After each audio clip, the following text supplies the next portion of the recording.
მოგესალმებით ვიფასო მეგობრებო. დღეს ქართულთა დიდი გაერთიანების სტუდიიდან გადაცემას წავიყვან მე და კითხვებზე უპასუხებს ქართულთა დიდი გაერთიანების ერთ-ერთი დამფუძნებელი დავით ჭაბუკაშვილი. გუშინ ჩვენ გაერთიანებაში შეკრებასთან აუდიტორიასთან ქონდა მსჯელობები ქვეყნის მთავარი მოსალოდნელ საფრთხეებზე და ასევე სამოქმედო გეგმებზე. ბატონო დავით, მოგმართოთ პირველი კითხვით, რაც აინტერესებს ჩვენ მხარდამჭერებს, საზოგადოებასაც უნდა აინტერესებდეს.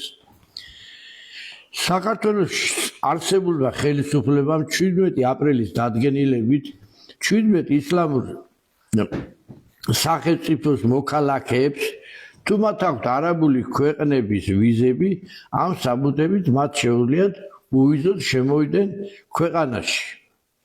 რამდენად უქმნის საფრთხეს ეს ჩვენ ქვეყანას? საღამო მშვიდობისა ძვირფასო მეგობრებო, ჩვენ ამაზე გუშინ გქონდა საუბარი აქ აუდიტორიასთან, მანამდეც ბევრჯერ გვისაუბრია ამ თემაზე. ეს არის ძალიან სახიფათო საქართველოსთვის, ქართული ხალხისთვის სახიფათო დადგენილება, რომელიც 17 აპრილით თარიღდება. ეგრეთ წოდებული გალფის ქვეყნები, რომელშიც შედიან ეს საუდის არაბეთი, ემირატები, ქუვეითი, ყატარი, ომანი, თუ ამ ქვეყნის ვიზებს ფლობენ ის 17 სახელმწიფოს მოქალაქეები, იმ 17 სახელმწიფოს მოქალაქეები, არა მხოლოდ ვიზებს, კარგად დაუკვირდით, ესე იგი, თუ ბინადრობის მოწმობაც კი აქვს, მაგალითად, ვიღაცას ბაჰრეინის, ან ყატარის, ან ქუვეითის, თუ საუდის არაბეთის, თუ ემირატების, მათაც უფლება აქვთ უვიზოდ შემოვიდნენ საქართველოში. მე დავინტერესდი სპეციალურად, აი ძვირფასო მეგობრებო, მაყურებლებო, გთხოვთ გააზიაროთ ეს ძალიან მნიშვნელოვანი ინფორმაციას მოგაწვდით. ეხლა სპეციალურად დავინტერესდი გუშინ და ამოვწერე აი ეს სახელმწიფოები, ეს 17 სახელმწიფო და ძირითადად აფრიკული და აფრიკული ისლამური და კი და რამდენი მილიონი მოსახლეა თითოეულ ამ სახელმწიფოში და რა ემუქრება საქართველოს. აი ესეთი გახსნილი საზღვრებით და ესეთი უკონტროლო, ესე იგი, აბსოლუტურად, ესე იგი, ამ 17 სახელმწიფო, ამ უზარმაზარ სახელმწიფოებს, ესე იგი, არანაირი ვიზა არ უნდა რა. ყატარისა გააქვს რაღაცა, ბაჰრეინისა გააქვს, შემოდის წელი 17 სახელმწიფო. 17 მე მგონი საკმაოდ ღარიბი ქვეყნებია. ღარიბი ქვეყნებია და უმეტესი ამ სახელმწიფოები, ეს სახელმწიფოები, ხო, ისე არის ჩაკეტილი, რომ ბევრი ქვეყანა ამათ საზღვრებს არ უხსნის. არ უხსნის ბევრი მიზეზის გამო. ძალიან ბევრი მიზეზის გამო. ისეთ სახელმწიფოებია, რომ საზღვრის გახსნა კი არა, ძალიან საშიშია ნებისმიერი სახელმწიფოს მოქალაქეების. ეხლა ავიღოთ, აი დავიწყოთ აქედან. ავღანეთის ისლამური რესპუბლიკაში ცხოვრობს 40 მილიონი ადამიანი. ბანგლადეშის სახალხო რესპუბლიკა, ეხლა ბანგლადეშს მართლა არავინ არ აძლევს ვიზას, თითქმის უმეტესი ქვეყნები. იმიტომ რომ ეხლა იცით რა სახელმწიფოა ეს, ამ ხალხის ის ძალიან სახიფათოა. 163 მილიონი ცხოვრობს ბანგლადეშში. განის რესპუბლიკა 24 მილიონი, ეთიოპიის ფედერალური დემოკრატიული რესპუბლიკა 19 მილიონი. ნუ არ ვიცი რა საერთო გვაქვს ამ ქვეყნებთან. აი იემენის რესპუბლიკა 25 მილიონი, კამერუნი 18 მილიონი, კოტ-დ'ივუარის რესპუბლიკა 23 მილიონი, კონგოს დემოკრატიული რესპუბლიკა 85 მილიონი, აფრიკული ქვეყნები, მაროკოს სამეფო 33 მილიონი, ნიგერიის ფედერალური რესპუბლიკა 17 მილიონი, პაკისტანის ისლამური რესპუბლიკა 201 მილიონი, სირიის არაბთა რესპუბლიკა 19 მილიონი, სუდანის რესპუბლიკა 38 მილიონი, ტანზანიის გაერთიანებული რესპუბლიკა 46 მილიონი და აქ არის კიდევ უგანდა, ნუ არ ვიცი რა საერთო აქვს აი ამ ქვეყნებს ჩვენთან და ამ ქვეყნებს როგორ შეიძლება აი ქვეყნის ეროვნულმა ხელისუფლებამ თუ მართლა სამშობლო უყვარს, როგორ შეიძლება ამას უიზო მიმოსვლა მისცე და ესე უკონტროლო ის გახადო, ხო? 1,100,000 ადამიანი ქართველი არის საქართველოში დარჩენილი და ეს ერთად შეკრიბო დაახლოებით არის 900 მილიონი. მილიარდს აღარ მილიარდს არის მიახლოებული. ხო, წარმოედგინეთ თქვენ აი ახლა ეს ხალხი რო დაიწყებს უკვე შემოდინებას აქ ნებისმიერ დროს შეუძლიათ გადაყლაპონ საქართველო, ხო? რასთან გვაქვს საქმე რამხელა საფრთხეებთან? აქ უნდა იყოს, ესე იგი, ძალიან მკაცრი სავიზო პოლიტიკა, აქ უნდა იყოს დაცული საზღვრები, როგორც იცავდნენ ჩვენი წინაპრები, აგერ სიმაგრეებს აგებდნენ და როგორ იყო გამაგრებული ყველა მხრიდან და ყველგან ეყენა ჯარი ის და ასე შევინარჩუნეთ ჩვენ ეს სამშობლო და ამ სისხლის ზღვრით და თავშეწირვით და იგავი უწონელი გმირობით და ესენი კაცო გაუხსნეს ყველას, ვინც კი ესე ვისაც კი არავისთან ვიზა არ აქვს, აი ამ სახელმწიფოებს და ეხლა შედადექი და აქ უყურე ესენი რომ ჯოგივით შემოვლენ. ნუ არ ვიცი მე რა მოხდება.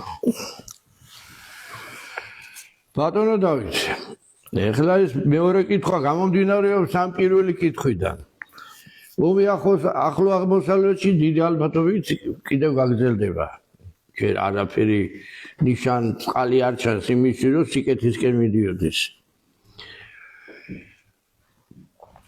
აი ეს ომი რამდენად შეგვიშლის, რამდენად აი ამ 17 სახელმწიფოდან არის მოსალოდნელი, რომ დაიძრეს ტოლთან ნაკადი, იგივე ეკონომიკური მდგომარეობის გამო უფრო დამძიმდება, ხო? ისედაც ძიმი ამ ქვეყნებში და უკვე არ დამძიმდება. მხოლოდ ეკონომიკური არა, თვითონ გადასიცოცხლის გადარჩენისთვისაც ასე. კი ბატონო. ეხლა რა თქმა უნდა, მე ყველა აბსოლუტურად ყველა ექსპერტი აცხადებს, რომ ეს რა თქმა უნდა ასე არ მორჩება ის, რაც ვიხილეთ ჩვენ ირანის წინააღმდეგ ომი და რომელმაც მე მოიცვა რამდენიმე სახელმწიფო. მე ვფიქრობ, რომ და საერთოდ ყველა ექსპერტი ფიქრობს, რომ ეს ომი ადრე თუ გვიან ისევ განახლდება ახლო მომავალში. რა დოზით და როგორ, აი ეს არის საკითხავი.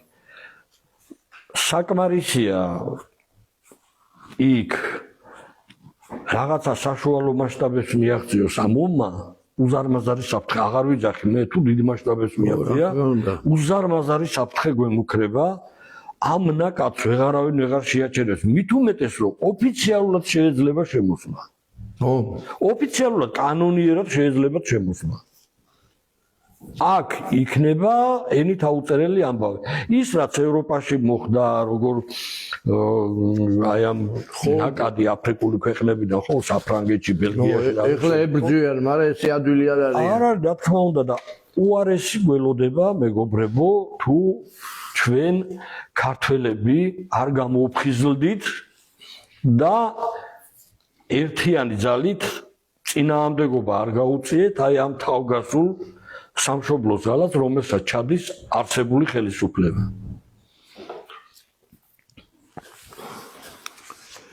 გასაგებია ბატონო დავით, იმიტომ რომ ძალიან რთული პერიოდი დადგა სოფლიოშიც და ჩვენთან კიდე რთული პერიოდი გვაქვს ათეული წლები. ეგრე არ არის? კი ბატონო.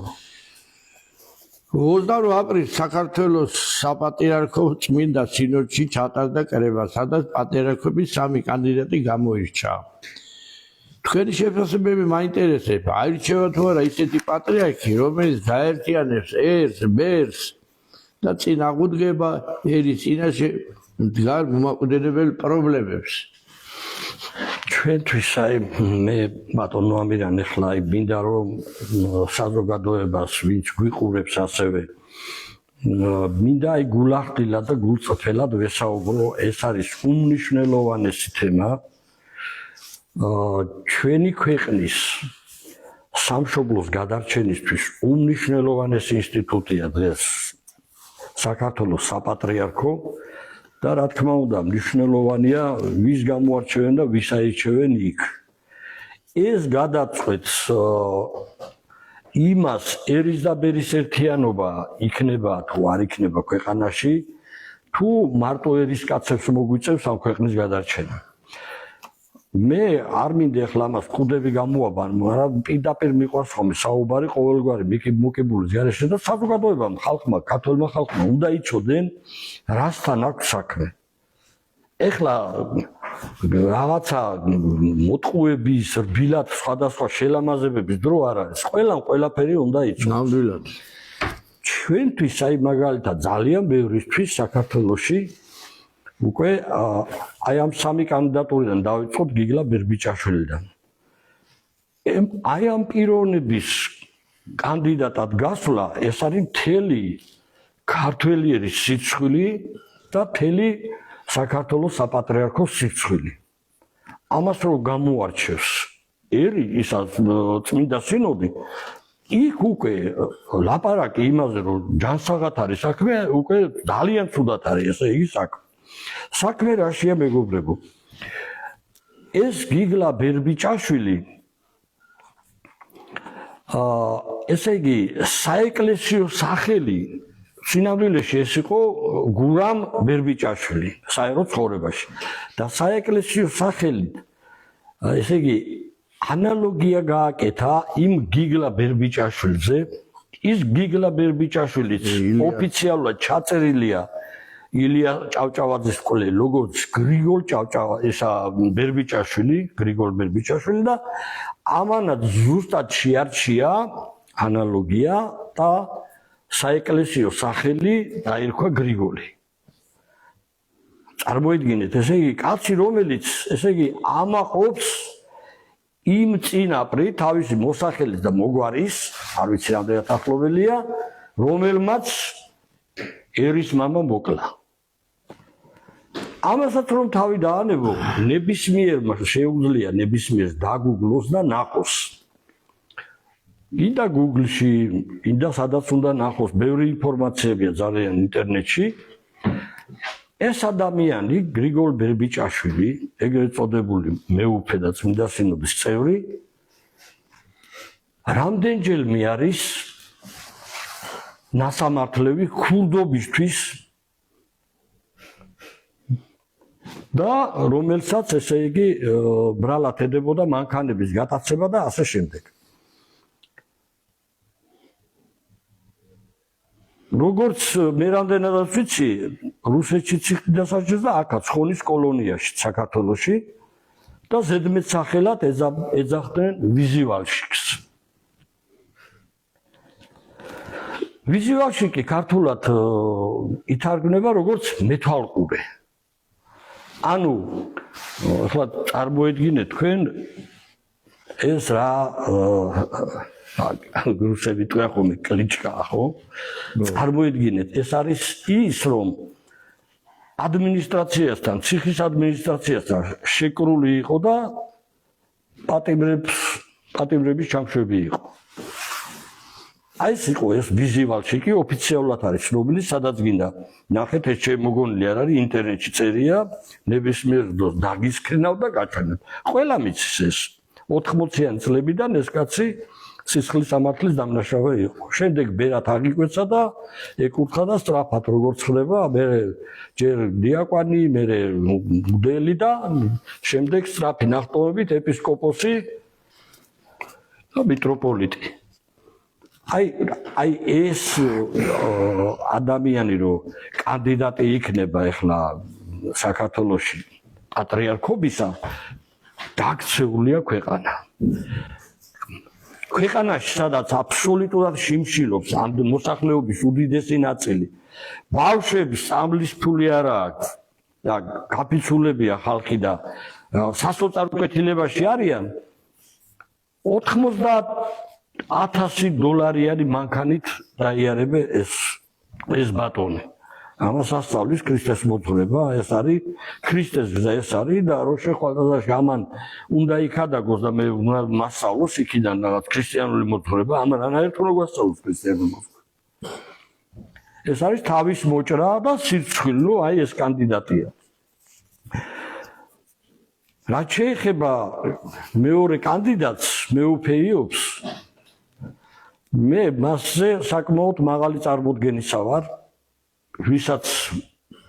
ვისაც უნახავს მეუფეიობი, მე ხო ჩემი ახლობელი არც ერთი აქედან, მაგრამ მე ვიცი მისი საქმე მან შენმან გამოგაჩინოსო.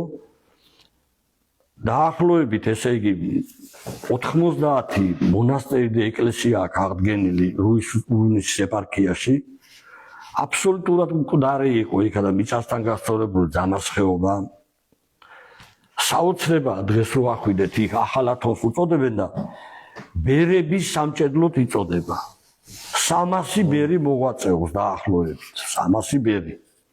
ეს არის ესე იგი საქართველოში არცად არ არის ესეთი აღშენებლობა და ამდენი ბერების და ამდენი ეს არის აი სასულიერო ცხოვრება ნამდვილი იქ და ვისაც დაინტერესდება უბრალოდ ავიდეს ზამასხეობაში ნახოს იქ დაუვიწყავი შთაბეჭდილებები წამოა იქიდან და დაათვალიეროს ალბათ მონასტრები ზოვრეთი აღდგენილი ეს არის არ ვიცი ეს არის სასწაული 21 საუკუნისა აი ეს ციხესიმაგრეა ცნობისთვის გიორგი მეშვიდეს რომ ალყა შემოარტყა თემურლენგმა და მე რომ წერია იქ ალყა გაარღვიაო და გავიდაო ხო აი ეს ამ ციხესიმაგრეზეა ლაპარაკი ზოვრეთზე რომელიც ნიშნავდა საზვერეს და ყოფილა უზარმაზარი საქარავნო გზა და აბრეშუმის გზა და როგორც საბაჟო ასე იმეწოდება. თვითონ ამ ზამასხეობაში ერთ დროს აი შუა საუკუნეებში დაახლოებით 250,000 კაცი ცხოვრობდა. დღეს იგი აი დღემდე იგი მყარი იყო ძალიან ისე იყო რომ მიწასთან გასწორებული ეს ტაძრები ზოგი მიწის ქვეშ იყო მოქცეული და ყველაფერი აღდგენილია სასწაულებია გაკეთებული აი კოზიფა ეს იშვიათი რაღაცა მიწის ქვეშ ნახეს ეს ყველაფერი ხო და თავარი კიდევ ის არის რომ ეს პიროვნება ეხლა დაიწყეს ამ პიროვნების წინააღმდეგ ანტიკამპანიის ისა როგორც ჩანს ხელისუფლებამ ხო და უნდათ რომ გააიგიონ რაღაც ლიბერალურ დასავლეთთან ამ ნაციონალურ მოძრაობასთან რაც არის აი მტკნარი სიცრუე ერთადერთი მეუფე იყო რომელმაც მიხეილ სააკაშვილის რეჟიმის წინააღმდეგ გაილაშქრა და ბიძინა ივანიშვილი მოდიოდა არჩევნების დროს 2012-ში აი ამ პიროვნებამ მეუფეიობმა რომ როგორმე მიხეილ სააკაშვილის სისტემა დასრულებულიყო ცხეთის ტაძრიდან ხმამაღლა განაცხადა მოუწოდა ხალხს აი ამის ერთადერთი მეუფეა ეს მეუფეიობი რომელმაც ხმა აღიმაღლა მას მოუწყეს ესე იგი ავტოავარიაც შემდეგ მოწამდეს მაგრამ ვერ გაუვიდათ ვერაფერი და ერთადერთი მეუფეა ვინც ხმამაღლა დღესაც აცხადებს რომ ბოლომდე იბრძოლებს რომ არ უნდა გაიყიდოს ქართული მიწები უცხო ქვეყნის მოქალაქეებზე და ბოლომდე იბრძოლებს რამდენჯერ ავიდა ადრეც იყო და ეხლაც იყო ასული დავით გარეჯე რომ ჩვენ სიცოცხლის ფასად არ დავთვალოთ ამას მე სხვა არ მინახავს რომ აი ესე ხმალამოღებული გამოდიოდეს ეხლა პატრიარქის რანგში რომ ავიდეს ეს იქნება ნამდვილი ბურჯი ქართული ეკლესიისა და მე ვფიქრობ რომ მისი მტკიცე ხასიათი და მისი ეს ეროვნული მკაცრი პოლიტიკა ერთიათად წაადგება მამულიშვილებს საქართველოში და აი ამ ქვეყნის გადარჩენას და ბარე ვიტყვი მეუფეშიოზეც არაფერი არ მაქვს საწინააღმდეგო ეხლა ისე რა თქმა უნდა იმის გატოლება ამ პიროვნებისა ან გრიგორთან და ევასთან საერთოდ როგორ შეიძლება ხო კარგი ოჯახიდან არის და ყველაფერი მაგრამ ძალიან ბევრ სისუსტეებს ვამჩნევთ პირველი ის რომ არასოდეს არ მოიგო ხმა არაბული ქალაქების შენებლობის წინააღმდეგ მეორე ქართული მიწების გაყიდვის წინააღმდეგ ხმა არ აღიმაღლა არასოდეს არც ერთი ვიდეო არ მინახავს მე არსად რომ ამის წინააღმდეგ დავით გარეჯი ახლა მოსაყდრეა ხო არცად არაფერი არ განუცხადებია დღემდე დავით გარეჯი ჩვენ რომ ვიყავით მისულები 200 კაცი საპატრიარქოსთან არავინ არაფერად არ ჩაგვაგდოდა ერთი სასულიერო პირიც არ გამოვიდა გარეთ რომ დაგვლაპარაკებოდა ოფიციალურ წელიწადს პასუხი ვერ მივიღეთ რაზე იყო ლაპარაკი ერისა და ბერის ერთობაზე ხო და როგორ შეიძლება თუ ახლა ამ ყველაფერზე ხმას არ მოიღებ მაშინ ესე იგი გინდა რომ ხელისუფლებას არ აწყედინო ხო თუ ხელისუფლებას არ გინდა აწყეინო და ეს 20 ხმა ძალიან საეჭვოდ დაიდო იმიტომ რომ ზუსტად 20 ხმა რო გარანტირებულად პატრიარქი გახდა მეორე ტურში როგორც ჩანს ვიღაცის შავი ხელი მუშაობს აქ უკვე და თუ ყველაზე ცუდი ეგ არის რომ ვიღაცის დახმარებით თუ გახდები და არა ნამდვილი არჩევნებით მე იმის წინაშე ხარ ვალდებული და ვერც არაბული ქალაქების წინააღმდეგ გამოიღებს ხმას ვერც დავით გარეჯი ამოიღებს ხმას და ვერაფერზე ვერ ამოიღებს ხმას როგორც იქ 9 აპრილს რომ არ წენოდა თქვათ მამამარჩენელს ზვიადგამსახურდია სახელი ვერ ახსენა რომ ესე თურმე არავითარი წვლილი არ მიუძღვის ზვიადგამსახურდიას და სხვებმა აღადგინეს თითქოს ქვეყნის დამოუკიდებლობა ეს ხო არ შეიძლება არაფრით აი ეს არის რა ვიცი სიცხვილეა უბრალოდ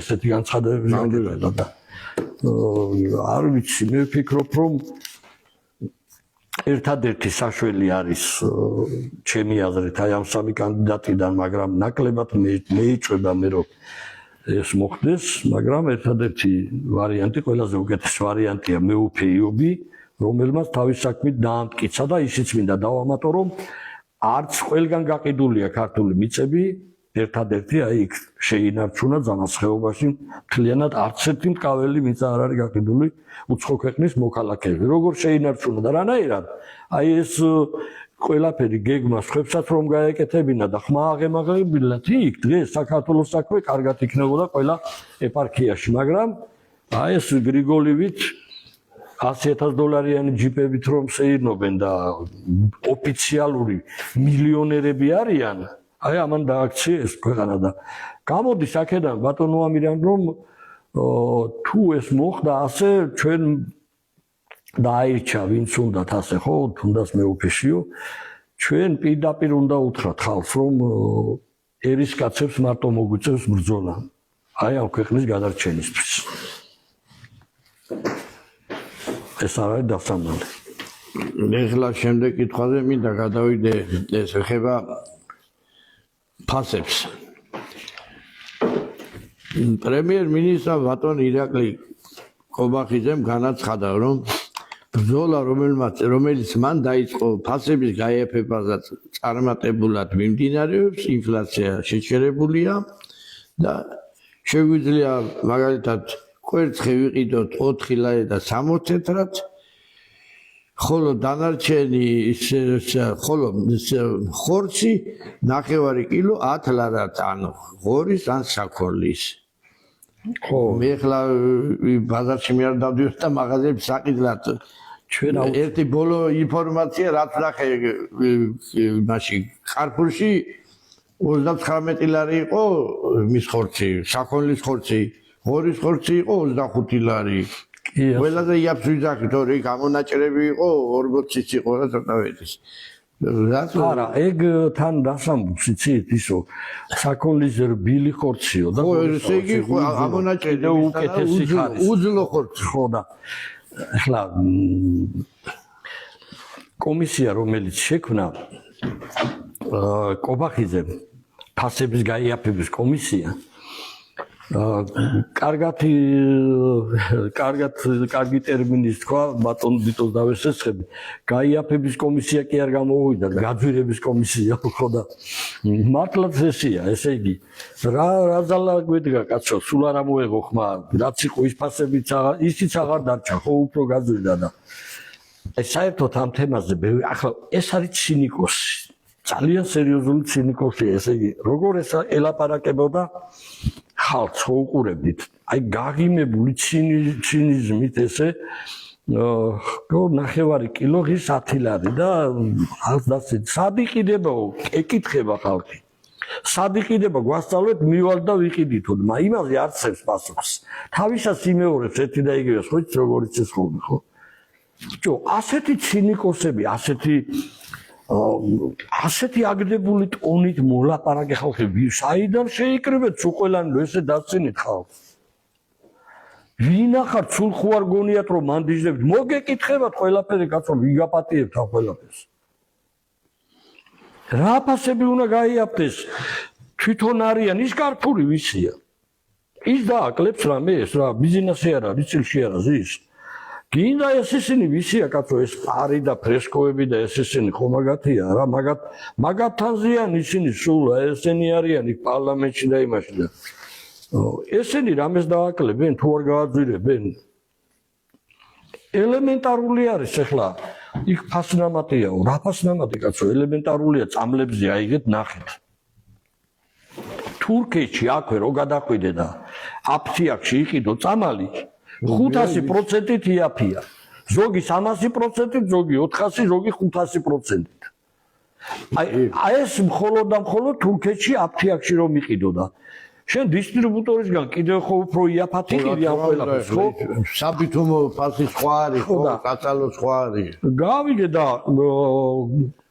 თუკი სახელმწიფოს უნდა აქ ფასნამატი რა შუაშია ეს ხო შეიძლება 1/5-ად გაიაფდეს ხო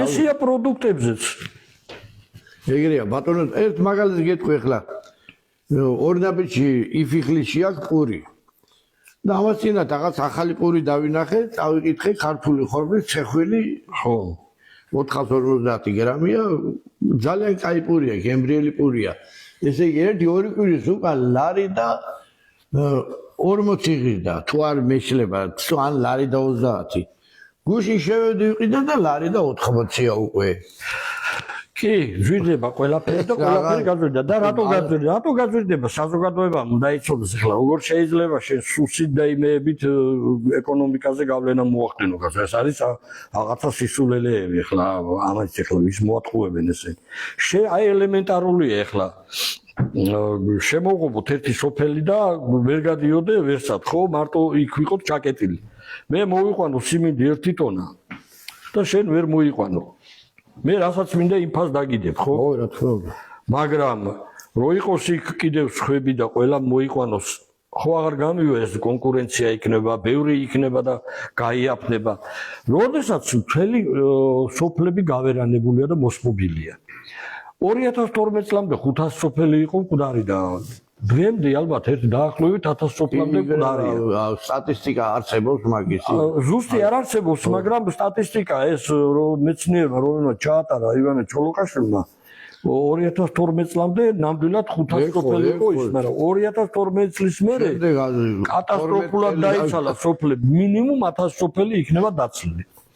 ეხლა წარმოიდგინეთ სულ რაღაც ამ პატარა ქვეყანაში, სადაც აი საარჩევნოდან გამომდინარე, უბნებიდან გამომდინარე, სულ 3700 უბანია, ესე იგი სოფელი ხო?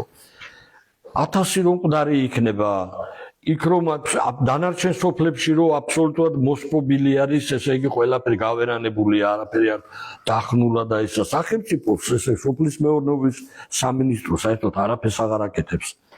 ადრე აქ საქართველოს ხორბალიც ბევრი მოყავდათ, მაგრამ საერთოდ აღარაფერს აღარ აკეთებს. ესე მკვდარია მეცხოველეობა, მკვდარია არ ვიცი, ფრინველობა, ყველაფერი. ხო და რანაირად უნდა გაიაფდეს საქონლის ხორცი, რანაირად თუ არა გაქვს, თუ არ ისა რა ქვია, ფერმები თუ არ იმას კერდა. რა თქმა უნდა, როცა ცოტა ძვირდება, როცა ბევრი ჭარბია, მაშინ იაფდება, ეხ ხო ჩვეულებრივი. არაფერი კერძო სექტორსაც ბატონო ამირან აბსოლუტურად ესე იგი საძოვრები გაუყიდეს სოფელში. თანაც ისე უყიდიან, რომ ადგილობრივი მმართველობა, თვითმმართველობა ფაქტურად აღარ არსებობს. ეკონომიკის სამინისტრო დაწერს იმას იზავს და ისე გაუყიდის სოფელს რაიონს, რომ თვითმმართველობა ვერ ციგებს ამას. მიხვალ ნახავ იმაში რეესში და გაყიდულია უკვე და ვიღაც უცხოელზეა და ამას უშლიან, გლეხებს უშლიან თავისი რა ქვია საქონელი იქ აძოვოს და რაღაც არ შეუშვებს კერძო საკუთრება. არ შეუშვებს რა თქმა უნდა და ეს ხდება ყველგან და სპეციალურად ხდება. მე უბრალოდ მინდა ქართველმა ხალხმა იცოდეს რომ ეს სპეციალურად ხდება რომ რაც უფრო ჩვენ დაშლილებით დაქუცმაცებული ვიქნებით და ერთიანი ძალას არ დავანახავთ მით უფრო მაგრამ მოგვიჭერენ ბაწარს ყელში და ძალიან მალე უმძიმესი პერიოდი დაგვიდგება ეგ იცოდეთ. ბატონო დავით, აი ახლა ამ ფასებთან დაკავშირებით წამლები ახსენეთ თქვენა. მე ტელევიზორის შემთხვევით მოვყარი თვალი ქალბატონი წილოსანი ეკითხებოდა ერთ-ერთი ფარმაცევტული ქარხნის დირექტორი იყო, წარმომადგენელი როცა იყვნენ შეკრებაზე. და იმ კაცმა ესეთი რაღაცა თქვა, რომ 180 მილიონის ბრუნვა ქონდა, წამალი გამოუშვეს.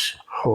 და მე ქალბატონი წილოსანი შეეკითხა და მოგება რამდენი იყო და სუფთა მოგება იმ კაცმა თქვა, რომ 60 მილიონია.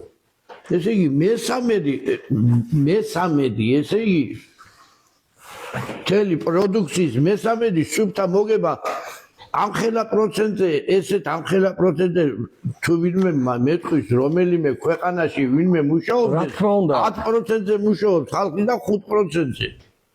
რა თქმა უნდა არ არის ახლა, მაგრამ მესამედი კი არა, ორი ინდენსიგებენ, ეგეც ის არის. ეგ ახლა ხალხის არა, მეციგებენ კაცო, აგერ გადახედეთ ბანკებს მილიარდზე მეტი მოგებენ. ბატონო, ბანკები მე ნაკლებად ზარცავე ხა? არა, რა თქმა უნდა. აბა რა შევლაპარაკოთ წეგან, ერთ-ერთი წამალი, რომელიც ადრე კახაკავა შემოქონდა ხოლმე საჩვენებლად, რომ აი რამხელა სხვაობაა ანახება ხალხს. ერთ-ერთი წამალი იყო დაახლოებით 800% გაძვირებული აქვს თურქეთთან შედარებით. და აბა რანაირად ვერ მოიგებს ორი ინდენს. გატყავება მიდის ხალხის აბსოლუტური ის არის, რომ კონტროლოა ყველაფერი და ბატონო დავით, ეხლა ერთ საკითხი მაქვს. ამასირად აზერბაიჯანული მე სადაც ვარ, იქ ბევრი აზერბაიჯანელი მოსახლეობა ცხოვრობს და ბევრს ვიცნობ ქართულად ხო ლაპარაკობენ შეუცდომლად.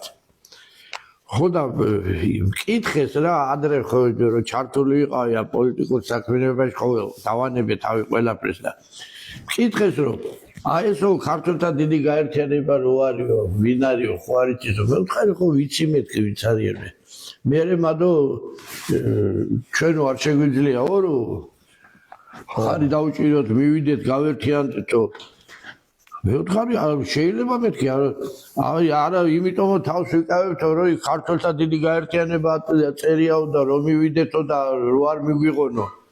და ამ თემაზე იქნება მოსახლეობას გავაგებიოთ იქ აზერბაიჯანელებიც იქნებიან, სომხებიც, რუსებიც და ეთნიკური უმცირესობა ვინც აკყავს. აი მადლობა ამ კითხვისთვის, ძალიან მნიშვნელოვანი კითხვაა. მეც შემხედრიან და უთქვიათ ჩვენთვის და ჩვენ ხშირად უნდა გავიმეოროთ ეს აი გადაცემებში თუნდაც. და მე უბრალოდ თავიდან ვიტყვი იმას, რომ საქართველოა და ამას პირობითად, იმიტომ ქვია ქართველთა დიდი გაერთიანება. ეხლა საფრანგეთი რო იყოს, საფრანგეთში ხო არ იქნება იტალიელთა დიდი გაერთიანება, ხო? იქნება ფრანგების დიდი გაერთიანება. ეს ნიშნავს იმას, რომ ჩვენი სახელმწიფო დავიცვათ. ამაზეა ლაპარაკი და როდესაც ქართველი კაცი მყარად დადგება ამ სახელმწიფოში, ჩვენ საუკუნეები ცხოვრობდით ერთმანეთთან, აზერბაიჯანელებთანაც, სომხებთანაც, ოსებთანაც, რუსებთანაც, უკრაინელებთანაც და კიდევ ბევრი ერია აქვს. ქურთები და რამდენი ერია ახლა ჩამოთვლა შორს წაგუყვანს. ყველაზე მრავალეროვნულია საქართველო. კომუნისტების დროსაც მრავალეროვანი იყო, ყველაზე კი ბატონო და ყველაზე სტუმართმოყვარე ქვეყანა და როდესაც ქართველი მყარად იდგა, ახსოვთ ალბათ თუ როგორი ძმობა და მეგობრობა ჰქონდა და როგორ ცხოვრობდით ერთად. ჩვენ პირდაპირ ვაცხადებთ ქართველთა დიდი გაერთიანება, რომ ნებისმიერი ის ეთნიკურად არაქართველი, ეს აზერბაიჯანელი იქნება, სომეხი იქნება, რუსი თუ ვინც არ უნდა იყოს, რომლებიც აქ საუკუნეები ცხოვრობენ და აქ მამაპაპის საფლავები და თვლიან რომ ერთადერთი სამშობლო ეს არის მისი, ისეთივე უფლებები აქვს მობრძანდნენ ჩვენთან, როგორც ჩვენ გული და სულით მივიღებთ, აი რომ მოვლენ აქ დარწმუნდებიან იმაში, რომ რა პატივისცემით მივიღებთ ჩვენ თითოეულ მათგანს. სრული უფლება აქვს, რა თქმა უნდა და პირიქით მე მოუწოდებდი მათ რომ ვინც კი შემორჩა აი ჯანსაღი ნაწილი შემოგვიერთდნენ, გააცნობიერონ აი ეს საფრთხეები თუ აქ არაბული და პაკისტანური ისინი ჩამოყალიბდა ხო ისე ვეღარ იქნებით თქვენ როგორც ქართველების დროს იმიტომ რომ ეს სახელმწიფო საქართველოა და ქართველებისა იყო და თქვენ რომ კარგად ცხოვრობდით აი ჩვენ ქართველების აი ამ წარსულში თქვა თუნდაც კომუნისტების დროს როდესაც 5 მილიონი რაღაც ვიყავთ ხო ისე ვეღარ იქნება იმიტომ რომ ის არაბები როგორც შეეცდებიან რომ ქართველები განდევნონ ამ ქვეყნიდან ისევე აიძულებენ ნებისმიერს აზერბაიჯანელი იქნება ის ეთნიკურად სომეხი იქნება თუ შევიწროვდებიან იცი ყველა შეავიწროვებენ და ყველას მოუწევს ამ ქვეყნიდან წასვლა ამიტომ მე მიმაჩნია რომ ვინც აი ამას კარგად გააფიცნობიერებს ისინი მოვლენ აუცილებლად და შემოგვიერთდებიან სული და გულით მივიღებთ ჩვენს გაერთიანებაში ნებისმიერს ეს იცოდეს ყველამ. იმიტომაც მაგათაც პრობლემები აქვს იგივე ეხლა მაგას რათუ და ყველა ვიცით რომ ბოსნიულით ბარდეულის რეგიონი და აზერბაიჯანული მოსახლეობა გვამარაკებს ხო კარტოფილით არა კი შრომელი ხალხია რაზე ლაპარაკი მაგათაც პრობლემები აქვს დასაღებასთან დაკავშირებით და ამიტომ მომბრძანდით დეპატიჟებით ყველანაირად საქართველოს ძლიერი მაშინ იქნება, როცა ეს ძირძველი ყველა ქართველის და ეთნიკურად არაქართველიც მყარად ვიქნებით აქ ამ ქვეყანაში და არ ვიქნებით დაჩაგრული. და შემდეგი კითხვა მაქვს. რამდენად სამართლიანია სოციალური თანასწორობა ქვეყანაში? ეს უკვე ისეთი კითხვაა, რომ აი ყოველგვარ ზღვარცდება მე მინდა აი დავიწყო იქიდან რომ ამ ქვეყანაში რამდენიმე ასეული ესე იგი ოჯახი არის რომელიც ცხოვრობს მეფურად და გასახანს არ აძლევს დანარჩენ მოსახლეობას რომ რაიმე წარმატებას მიაღწიოს და რაღაცა შექმნას ამ ქვეყანაში ესე იგი რაღაცა ძალიან მცირე პროცენტი არის ცხოვრობს მეფურად და დანარჩენი არის გასაცოდავებული. ძალიან დიდი ნაწილი შიმშილობის ვარძია. აბსოლუტურად არათანაბარია. ეხლა ელემენტარული ავიღოთ, ხო? ამ შეერ ქვეყანაში, როდესაც მინისტრს აქვს 16000 და 17000 ხელფასი, თუმცა ხელფასებს ხო არ ჯერდებიან ესენი და გარჩევები აქვს როგორც ქურდებს აქვს ხოლმე სოტკები ისე გარჩევები აქვს ათობით მილიონებზე და ასობით მილიონებზე. დანამატები აქვს პრემიები. ამის ფაქტები ხო არის ღიად არის გარეთ გამოდის ხო ყველა ამათი გარჩევები. აქ მილიონებზე აქვს ლაპარაკი ასეულ მილიონებზე ლაპარაკი და ხელფასი თან უნდა გქონდეთ ამ ხელა 100 ისა 16000 17000 ამ დროს პენსიონერს აქვს 360 ლარი ხო? ეხლა წარმოიდგინეთ 70 წლამდე ვიძახი ძირითად ნაწილს. ეხლა წარმოიდგინეთ თქვენ ევროპა რო გაიძახიან ესენი. არც ერთ ევროპულ ქვეყანაში არ არის რომ მინისტრს 10-ჯერ მეტი ხელფასი ქონდეს პენსიონერზე. არც ერთ ევროპულ ქვეყანაში არ არის. რატო არ გადმოაქვთ ეს სტანდარტი? აი შეიძლება იყოს მაგალითად მინისტრის ხელფასი 7-ჯერ მეტი ან 8-ჯერ მეტი. 5-ჯერ მეტი რა. ეს ძალიან კარგი პროექტია რო იყოს, რომ აი პენსიონერის ეს რო იყოს ჩაწერილი პირდაპირ კანონში, რომ არ უნდა გქონდეს ოფიციალურად ხელფასი და არ უნდა აღემატებოდეს 10-ჯერ მეტი. ეს რომ ესე იყოს დღეს 16000 რო აქვს ხელფასი, პენსიონერს ექნებოდა 1600 ლარი. თუ ვერ გაწულებოდა ბიუჯეტი, კეთილს ინებებდნენ და დააკლებდნენ თავიანთ ხელფასებს და მაინც სოლიდური პენსია ექნებოდა პენსიონერებს და ესეთი ჩაგვრა აღარ იქნებოდა. რანაირად შეიძლება ისიც ადამიანია და ისიც ადამიანია, ხო? შენ გქონდეს თვეში 16000 და კიდევ ბიუჯეტიდან იპარავდე მილიონებს და ის დატო 360 ლარზე. და გაიმეტო საშიმშილოდ და მოსაკლავად. იმიტომ რომ იმას კურნალობას გაუჭირდება, წამალს გაუჭირდება წარმოიდგინეთ თქვენ, მე არ ვიცი ესე იგი ყველა ინსტიტუტი დანგრეულია. პირდაპირ ძარცვაა ჯანდაცვაში.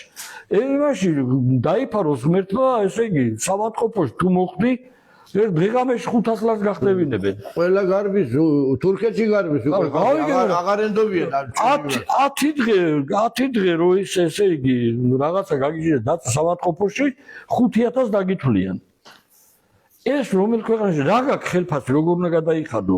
ბატონო დავით, რა გახდა ერთი მუნიციპალური სამართყოფოს წლები გავიდა მუნიციპალურიც და საერთოდ აქ დაჭირებული ხალხი რომ მივიდეს უფასოს უკორნალო. ეგ არის. აი რამდენი რამეა იცით მოსაგვარებელი. თუნდაც აი ეს კორუფციის ჯაჭვია ეს ტენდერები ხო? ეს ხო სულ სამთავრობო ორგანიზაციები, კომპანიები იგებენ ყველა დიდ ტენდერს. და აბსოლუტურად უხარისხოდ კვეთდება ყველაფერი. ბუნებრივია, აი ყველაზე გამოცხადდება, თქვა, აი დაბალი ტენდერები ავიღოთ. გამოცხადდა ტენდერი, რომ 100.000 დააფასა სახელმწიფო. ეხლა ვინც ნაკლებს იმას იზავს, ხო? ნაკლები იმით შევა, რომ მე აი გავაკეთებ 60.000. ყველაზე ნაკლები ვის იქნება, იმას გაამარჯვებინებენ. შო, რო დაიწყებს ამის გარემონტება, იმას რა ქვია, მშენებლობა თუ რაცა. ხო, წარმოიდგინეთ ეხლა თქვენ ეს კომპანიის უფროსი ფიქრობს, რომ ცდილობს, რომ ყველა მასალა იყიდოს იაფიანი. რომ ჩაეტიოს ამით. რა თქმა უნდა, უხარისხოს აბსოლუტურად და მიიყვანოს ხელოსნებიც ყველაზე იაფად და აბსოლუტურად ესე იგი ყოველგვარი ხარისხის დაცვის გარეშე გააკეთონ და მეორე წუთში ხელახლა გასაკეთებელი ხდება. ჩემი აზრით აი ეს ყველაფერი ეს ტენდერების სისტემა არის აბსოლუტურად რეორგანიზაცია უნდა ყველა. ყველაფერი რა ადრე იყო, აი მაგალითად მე მომწონს ეს ჩინური ვარიანტი და საერთოდ თუნდაც აი გახსოვთ თქვენ კლარმიტივი ვარ იცი თქვენ კომუნისტებს, მაგრამ სამართველოები იყო, სამშენებლო ისინი იყო, ხო სამართველოები. ხო, რო იყოს სახელმწიფო ის, აი მაგალითად უნდა გარემონტდეს სკოლა, ხო? რო იყოს სამინისტრო ისა სამართველოები და დაევალოს რომ შენ უნდა მასაკნა იქ უნდა ეს სკოლა უნდა გაარემონტო, ხო? და გამოყვეს თანხა. იქ უკვე სამმართველოს უფროსი აგებს თავით პასუხს. აბა, ეგრეა. იმის ინტერესში არ არის ისა, იმას აქვს ხელფასი. იმის ინტერესში არ არის რომ რაც შეფად გააკეთებს რომ იქიდან ის ტენდერზე როა დაწესებული ის თანხა დარჩენილის. იმის ინტერესია რომ თანამდებობაზე იყვეს და ხელფასი მიიღოს. იძულებული გახდება რომ ხარისხიანად ჩააბაროს. და იმას არ დაიწყებს ის რომ აი წავიდე და ნაგავი ვიყიდო მასალა და რაც მოსათხოვია მოითხოვს რომ აი ეს უნდა ეჭირდება. ბატონო და რაღაცა ესეთი შუალედური გაკეთდეს თორე ეს თაღლითური სისტემა, ეს ტენდერების სისტემა არის აბსოლუტურად გასაუქმებელი. ამ ტენდერების ამ კომპანიის ხელმძღვანელები მე რადგან და არჩევნებში ხო? აი 100.000-ობით, მილიონობით თანხებს ურიცხავენ მართლ ძალას. და ესე არის შეხმატკივრებულები, ქვეყანას ძარცვავენ, ბიუჯეტს ძარცვავენ, უხარისხოს აკეთებენ ყველაფერს და ერთი და იგივე თაღლითების ხედავ ხელისუფლებაში. რა ხდება, ადრესი არ იყო 15 წელს უკან მე დიდ სამშენებლო კომპანიაში მუშაობდი.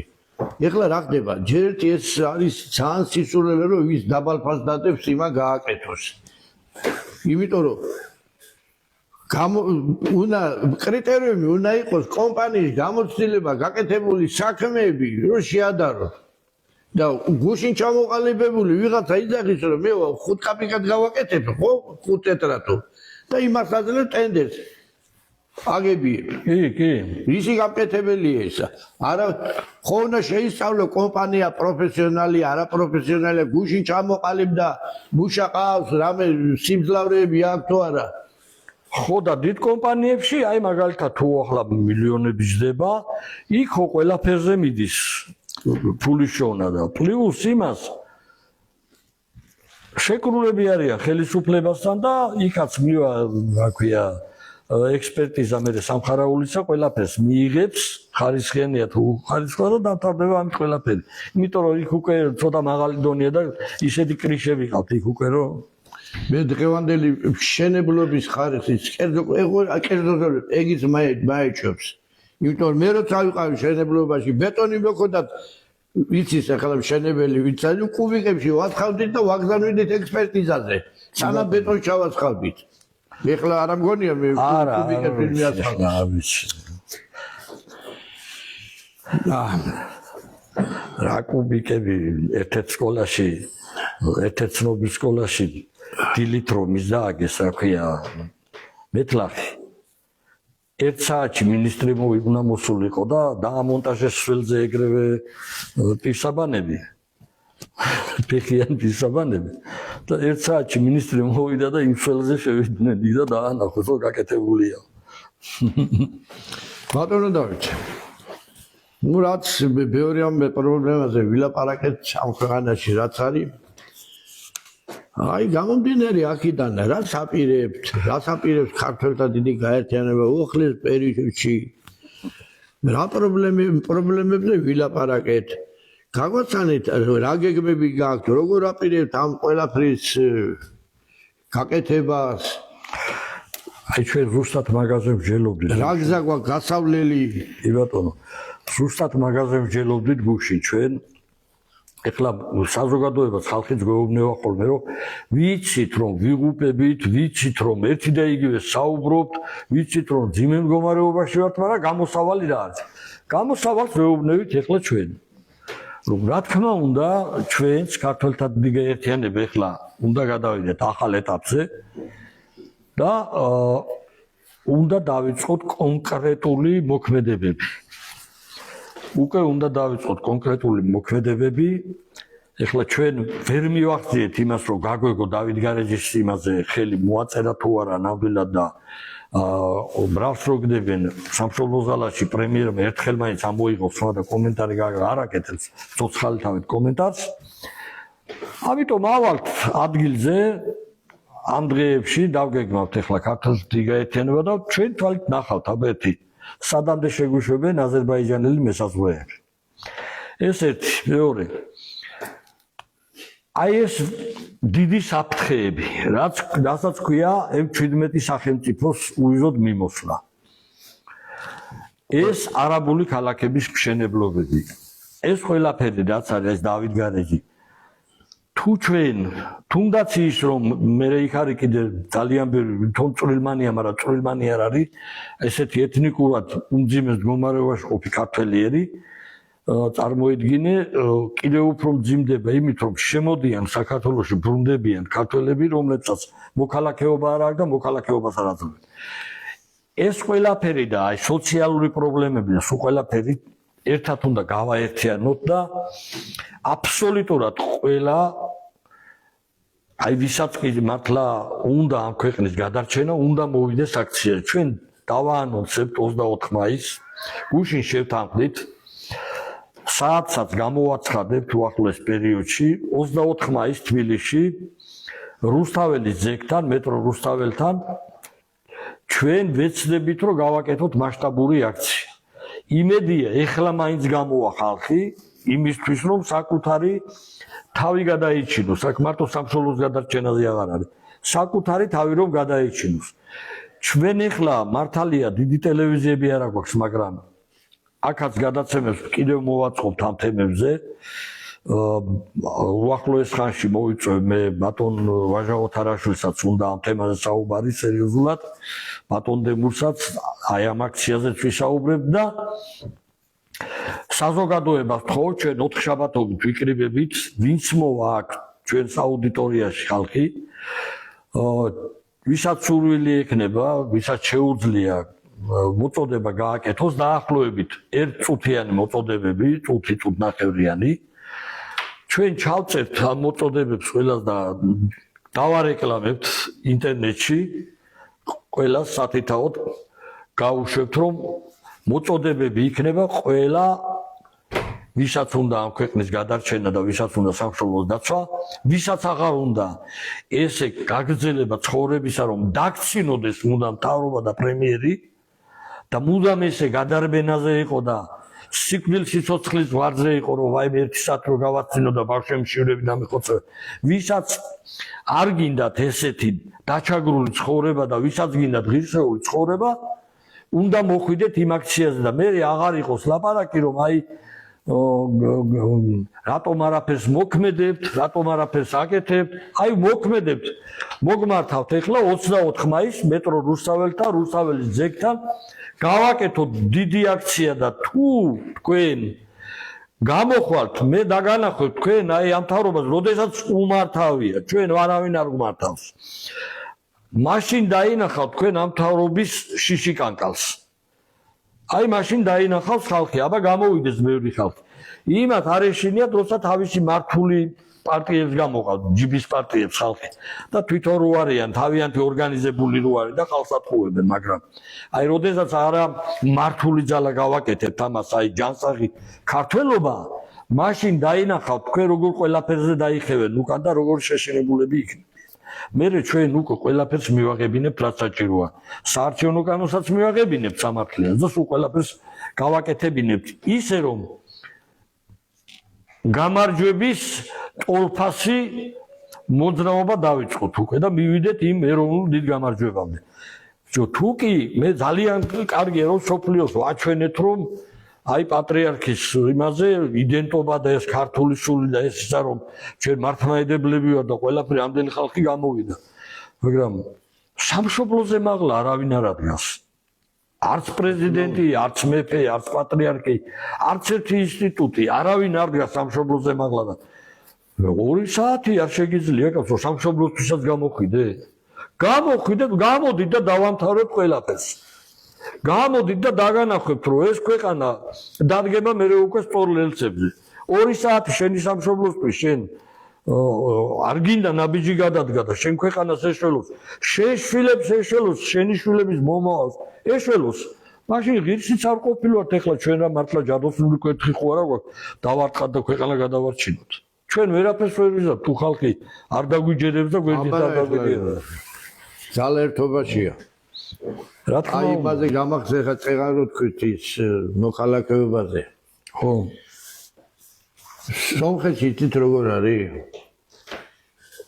სხვა ქვეყნის მოქალაქე სომეხი რო ჩადის მესამღრე ეკითხება თურმე გიდა მოქალაქეობა და თუ თავს დააკნევს სანამ გავა აეროპორტიდან უკვე სომხური პასპორტი აქვს ხელში. ნუ ზუსტად არ ვიცი და ასეც უნდა იყოს. აქ თანხებს ახდევინებენ 500 ლარიაში ვინ აგე ჩემი ძმაკაცის ძმა მოსკოვში ცხოვრობს ამდენი წელიწადია იქიდან არიან ოჩამჩირიდან. კი ბატონო. რა განცხადებები არ აწერიეს სამკაცრეები არ მოსთხოვეს. რამის არის ისტორია უნდა წოდო და საქართველოსი რა ივანე ჯავახიშვილის არის ცოტა ბოლომდე. თხოვე კი. გამოცნებს რა გამოცნას უტარებ ქართველია მორჩა ეს არის გამოცნა არის ერთი ქართველია და მორჩა ხო აი მე ნებისმიერს დაუდებ სანაძლეოს აი იქიდან ჩამოსული ქართველს და ჩვენ საქართველოს ქვეყნის პრეზიდენტს მიხეილ ყაველაშვილს ერთად ჩაუტაროთ გამოცდა. თუ ნებისმიერმა 10-დან 9 არაჯობოს საქართველოს პრეზიდენტს რა გამოცდებს უტარებ კაცო ხალხს.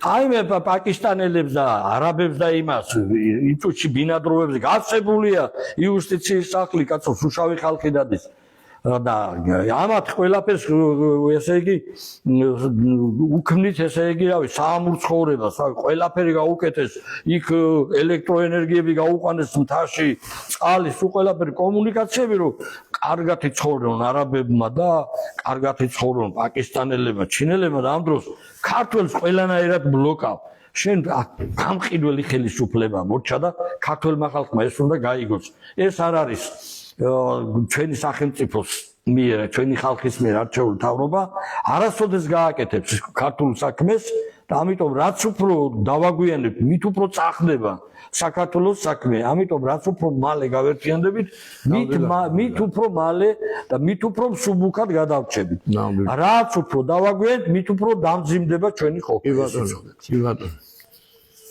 მადლობას მოგახსენებთ მეგობრებო ყურადღებისთვის ჩვენ გადაცემას დღეს ვამთავრებთ, შეგიძლიათ ნახოთ YouTube-ზე და აგრეთვე ქართულთა დიდი გაერთიანების Facebook გვერდზე. კარგად ბრძანდებოდეთ. ორი გვერდიდან მიდის, ასევე ჩემ გვერდზე. ღმერთი იყოს ჩვენი მფარველი, ჩვენი გზა არის ეროვნულ სარწმუნოებრივი გზა და უფალი დაგვიფარავს და უფალი მოგვიმართავს ხელს. ღმერთმა ხელი შეგიწყოთ.